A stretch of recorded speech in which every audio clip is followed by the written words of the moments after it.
O Evangelho segundo o Espiritismo, Allan Kardec, capítulo 21. Não separeis o que Deus juntou. Indissolubilidade do casamento. 1. Os fariseus vieram também a ele para tentá-lo, dizendo-lhe: é permitido a um homem devolver sua mulher por qualquer causa que seja? Ele lhes respondeu: não lestes que aquele que criou o homem desde o princípio os criou macho e fêmea, e que foi dito: por essa razão o homem deixará seu pai e sua mãe, e se ligará à sua mulher, e não farão mais os dois senão uma só carne? Assim, eles não serão mais dois, mas uma só carne. Que o homem, pois, não separe o que Deus juntou. Mas, por que, pois, disseram-lhe: Moisés ordenou que se lhe desse à mulher uma carta de separação e que fosse devolvida? Ele lhes respondeu: foi por causa da dureza do vosso coração que Moisés vos permitiu devolver vossas mulheres, mas isso não foi desde o princípio. Também vos declaro que todo aquele que devolve sua mulher, se não for em caso de adultério e esposa outra, comete adultério, e que aquele que esposa a que um outro devolveu, comete também adultério. São Mateus 2. Não há de imutável senão o que vem de Deus. Tudo que é obra dos homens está sujeito a mudanças. As leis da natureza são as mesmas em todos os tempos e em todos os países. As leis humanas mudam segundo os tempos, os lugares e o progresso da inteligência. No casamento, o que é de ordem divina é a união do sexo para operar a renovação dos seres que morrem. Mas as condições que regulam essa união são de ordem tão humana que não há no mundo inteiro o mesmo, e mesmo na cristandade, dois países em que elas sejam absolutamente as mesmas, e que não haja um em que elas não tenham sofrido mudanças com o tempo. Disso resulta que, aos olhos da lei civil, o que é legítimo num país, em uma época, é adultério no outro país e noutro tempo. Isso porque a lei civil tem por objetivo regular os interesses das famílias. E esses interesses variam segundo os costumes e as necessidades locais. É assim que, por exemplo, em certos países, só o casamento religioso é legítimo. Em outros, é preciso também o casamento civil. Noutros, enfim, só o casamento civil basta. 3. Mas, na união do sexo, ao lado da lei divina material comum a todos os seres vivos, há uma outra lei divina imutável, como todas as leis de Deus, exclusivamente moral, e que é a lei de amor.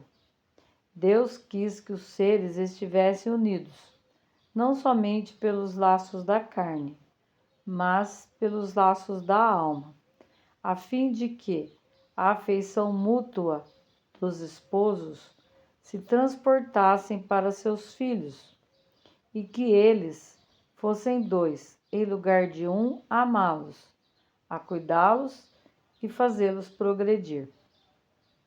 Nas condições ordinárias do casamento, foi levada em conta essa lei de amor?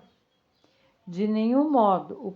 O que se consulta não é a afeição de dois seres, que o mútuo sentimento atrai um para o outro, uma vez que, o mais frequentemente, se rompe essa afeição.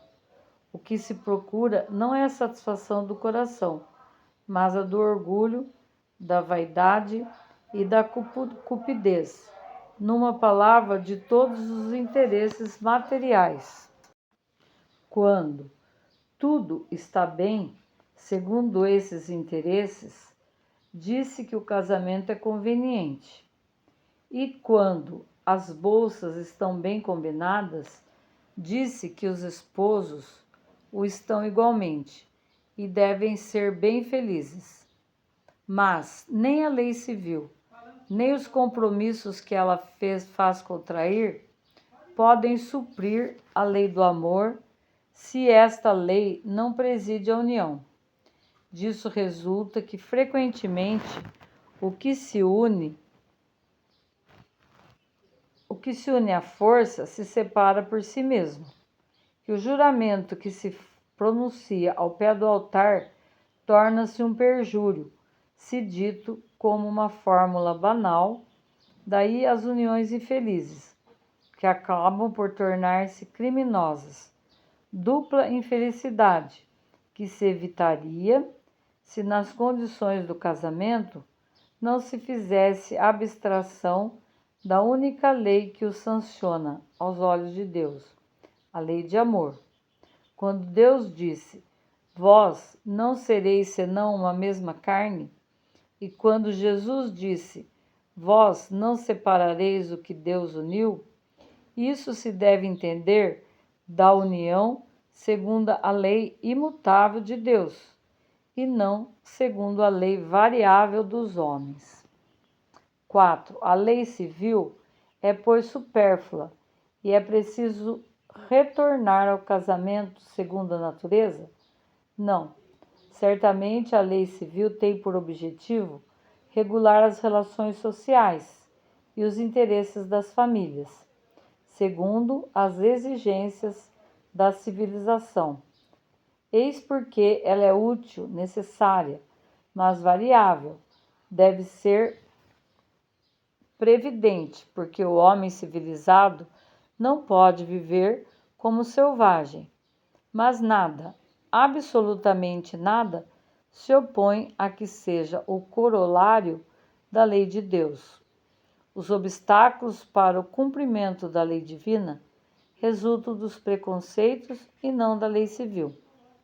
Esses preconceitos, se bem que ainda vivazes, já perderam seu império entre os povos esclarecidos.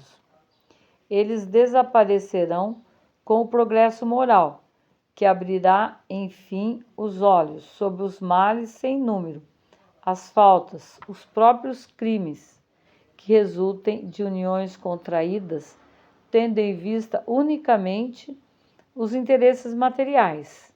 E se perguntará um dia se é mais humano, mais caridoso, mais moral unir indissoluvelmente um ao outro seres que não podem viver juntos, do que lhes dar a liberdade. Se a perspectiva de uma cadeia indissolúvel não aumenta o número das uniões irregulares.